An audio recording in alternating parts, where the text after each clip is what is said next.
کبھی آپ نے سوچا ہے اگر آپ کے اپنے بھائی آپ کو ختم کرنا چاہیں تو کیا ہوگا؟ اگر وہی لوگ جن کے ساتھ آپ نے بچپن گزارا ہو ایک دن آپ کو ایسی جگہ چھوڑا ہے جہاں سے زندہ واپس آنا تقریباً ناممکن ہو۔ آج کی کہانی ایک ایسے بچے کی ہے جسے اس کے اپنے بھائیوں نے دھوکہ دیا، کنویں میں پھینک دیا، غلام بنا کر بیچ دیا گیا اور اس پر جھوٹا الزام لگایا اور وہ جیل تک جا پہنچا۔ لیکن حیرت کی بات یہ ہے یہ اس کہانی کا اختتام نہیں تھا، یہ تو صرف آغاز تھا، کیونکہ یہی بچہ ایک دن مصر کی سب سے طاقتور شخصیتوں میں شامل ہونے والا تھا۔ سوال یہ ہے آخر ایسا کیا ہوا کہ کنویں کا ایک بے بس بچہ مصر کے تخت تک جا پہنچا؟ اور اس سے بھی بڑا سوال یہ ہے کہ اگر اللہ نے حضرت یوسف علیہ السلام کے لیے اتنا عظیم مقام لکھ رکھا تھا تو پھر انہیں اتنی آزمائشوں سے کیوں گزرنا پڑا؟ آج کی اس فائل میں ہم حضرت یوسف علیہ السلام کی پوری داستان کے پہلے باب کو کھولیں گے، ایک ایسی داستان جس میں حسد ہے، دھوکہ ہے، سازش ہے اور اللہ کی ایک ایسی حکمت ہے جسے انسان اس وقت تک نہیں سمجھ پاتا جب وہ مصیبت کے درمیان کھڑا ہوتا ہے۔ اور یقین مانے اس کہانی کا ہر اگلا موڑ پچھلے سے زیادہ حیران کن ہے۔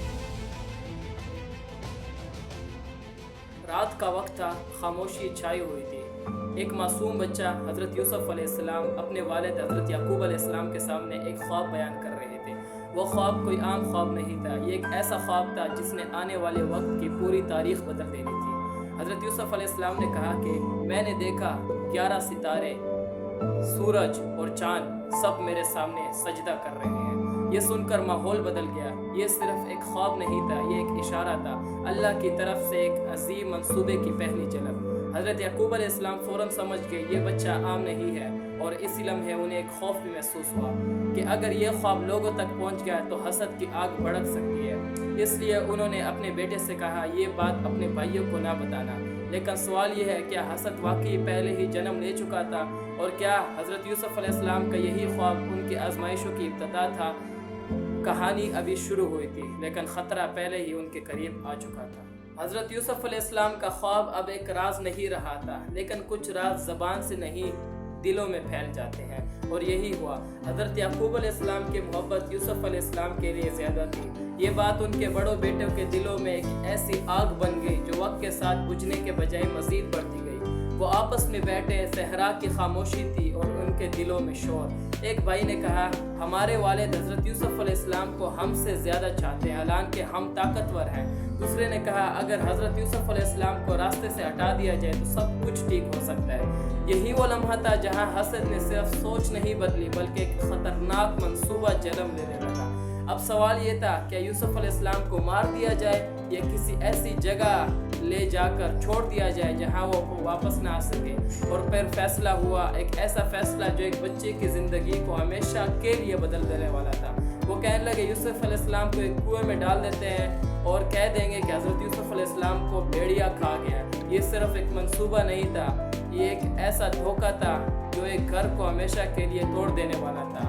اور سب سے خطرناک بات یہ تھی یوسف علیہ السلام کو اس سب کا کوئی اندازہ بھی نہیں۔ اور اب وہ لمحہ آنے والا تھا جب ایک معصوم بچے کو اس جگہ لے جایا گیا جہاں سے واپسی تقریباً ناممکن تھی۔ صبح کا وقت تھا، صحرا کی گرم ہوا چل رہی تھی اور ایک معصوم بچہ اپنے ہی بھائیوں کے ساتھ سفر پر نکل چکا تھا۔ وہ اسے بہلا رہے تھے، مسکرا رہے تھے، لیکن اس مسکراہٹ کے پیچھے ایک خوفناک حقیقت چھپی ہوئی تھی۔ راستے میں ایک سنسان جگہ آئی، ایک پرانا اور گہرا کنواں جہاں پانی کم اور خاموشی زیادہ تھی۔ یہی وہ لمحہ تھا جس کا فیصلہ پہلے ہی ہو چکا تھا۔ بھائیوں نے حضرت یوسف علیہ السلام سے کہا چلو ہم کھیلتے ہیں، اور پھر اچانک اس معصوم بچے کو پکڑا گیا۔ وہ چیخا، مدد کے لیے آواز دی، لیکن وہاں صرف صحرا تھا اور وہ لوگ جو اس کے اپنے تھے۔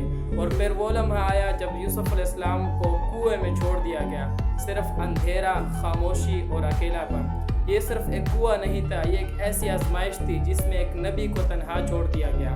اوپر سے بھائی دیکھ رہے تھے اور نیچے ایک معصوم بچہ جسے نہیں معلوم تھا یہ لمحہ اس کی تقدیر بدل دے گا۔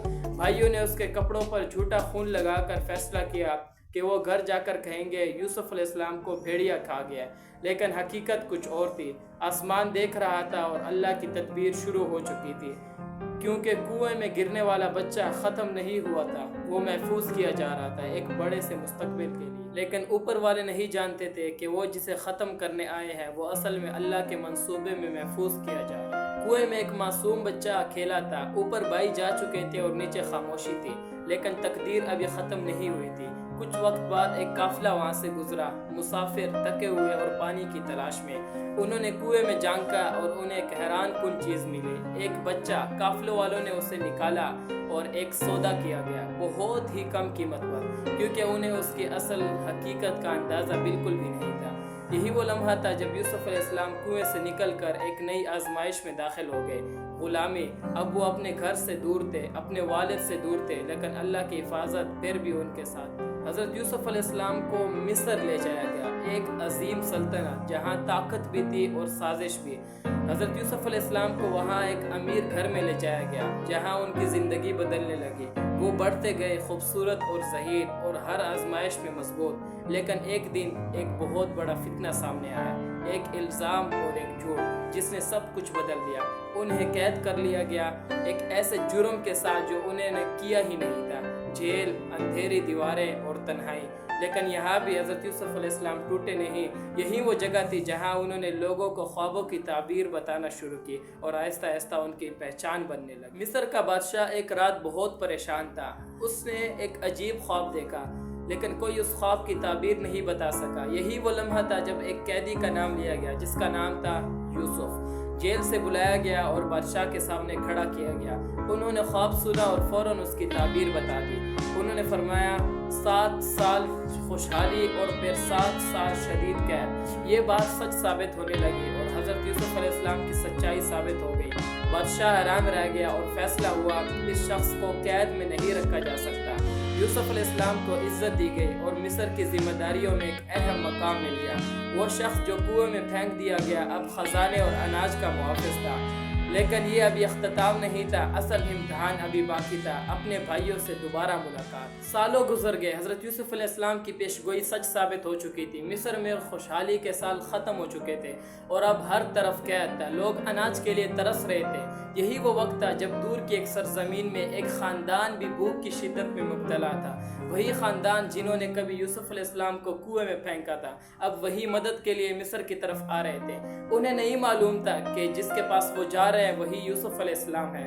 جب بھائی مصر پہنچے تو وہ ایک طاقتور شخصیت کے سامنے کھڑے تھے، لیکن چہرہ پہچان میں نہیں آ رہا تھا۔ وہ جھک کر اناج مانگ رہے تھے اور یوسف علیہ السلام انہیں خاموشی سے دیکھ رہے تھے۔ دل میں طوفان تھا لیکن چہرہ پرسکون۔ یہ وہ لمحہ تھا جہاں برسوں پرانے زخم دوبارہ سامنے آ گیا تھا، مگر ابھی حقیقت سامنے نہیں آئی تھی۔ یہ صرف آغاز تھا، ایک ایسی ملاقات کا جو ماضی اور حال کو ایک ساتھ جوڑنے والی تھی۔ اور اب وہ لمحہ قریب تھا جب حقیقت سب کے سامنے آنے والی تھی اور برسوں پرانا راز ایک ہی لمحے میں کھلنے والا تھا۔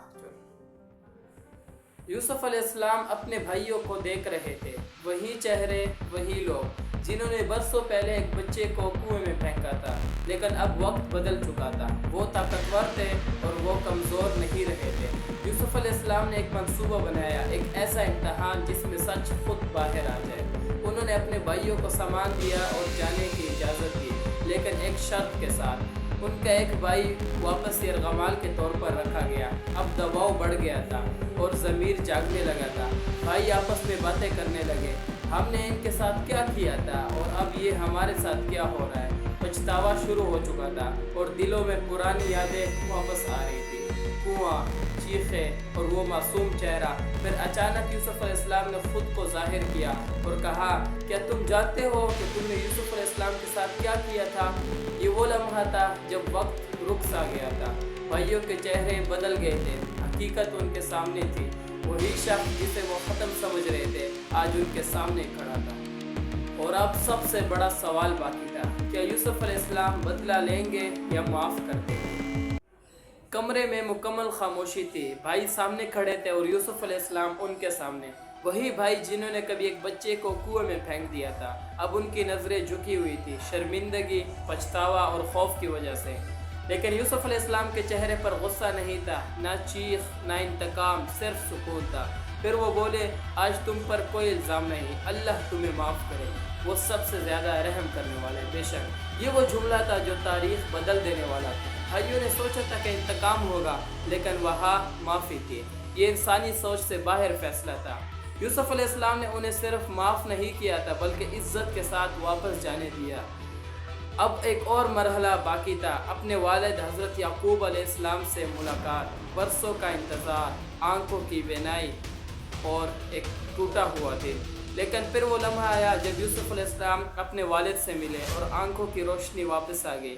یہ صرف ایک ملاقات نہیں تھی، یہ صبر کا انعام تھا اور اللہ کی تدبیر کا مکمل اعلان، کیونکہ کبھی کبھی اندھیرا صرف اس لیے ہوتا ہے کہ روشنی کی قدر سمجھ آ سکے۔ اور یہی وہ کہانی ہے جو ہمیں سکھاتی ہے کہ اللہ کی تدبیر ہمیشہ انسان کے منصوبوں سے بڑی ہوتی ہے۔ یاد رکھیں، ڈاکومنٹریز پر بہت محنت ہوتی ہے، کئی دن کی شوٹنگ ہوتی ہے اور اس کے بعد پھر ایڈیٹنگ ہوتی ہے، پھر اپلوڈنگ ہوتی ہے۔ تو ہو سکے تو اس ویڈیو کو لائک اور شیئر کریں اور چینل کو بھی سبسکرائب کریں۔ اس کے علاوہ ہمارے فیس بک پیج، ٹک ٹاک اور انسٹاگرام اکاؤنٹ کو بھی فالو کر لیں، وہاں پر بھی روزانہ اسلامک ہسٹری کی شارٹ آتی ہے، DHMW فائلز کے نام سے آپ سرچ کریں گے تو آ جائے گا۔ اور اس کے علاوہ اگلی ویڈیو کس پر بنانی چاہیے تو اس پر آپ کومنٹ کریں، جس کے سب سے زیادہ کومنٹس ہوں گے انشاءاللہ اس پر ویڈیو بنے گی، اور جس کے کومنٹ پر سب سے زیادہ لائک ہوں گے اس پر انشاءاللہ اگلی ویڈیو بنے گی۔ اور اس کے علاوہ باقی چینل کو ضرور سبسکرائب کریں۔ باقی السلام علیکم۔